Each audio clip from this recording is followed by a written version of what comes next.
A carpet of broken glass fills this hotel room, every window blown out. This scene of destruction in Ukraine's northeastern city of Kharkiv.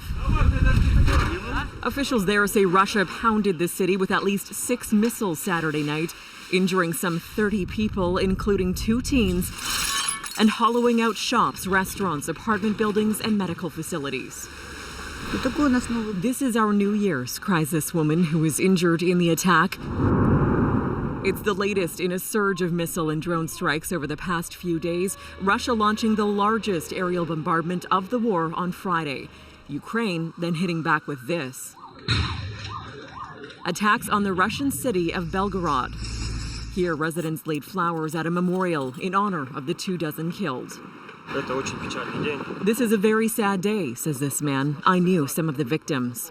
That spurred Moscow to call an emergency meeting of the UN Security Council, saying it amounted to a terrorist attack.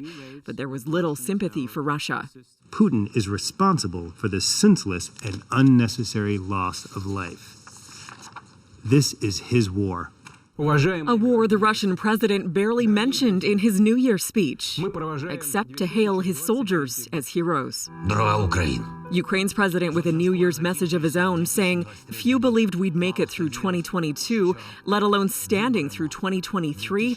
And today we're facing 2024. Ukraine lives. Ukraine is fighting not only with one hand tied behind its back, but also with its back to the wall. There is nowhere to go from here. Some experts say Russia is trying to capitalize on wavering international support for Ukraine. There's a big gap to be filled, and there are few signs that Europe as a whole is taking much of an interest in defending itself. That's where the crisis lies. It needs somebody else to step up and replace the United States because that aid is now under threat.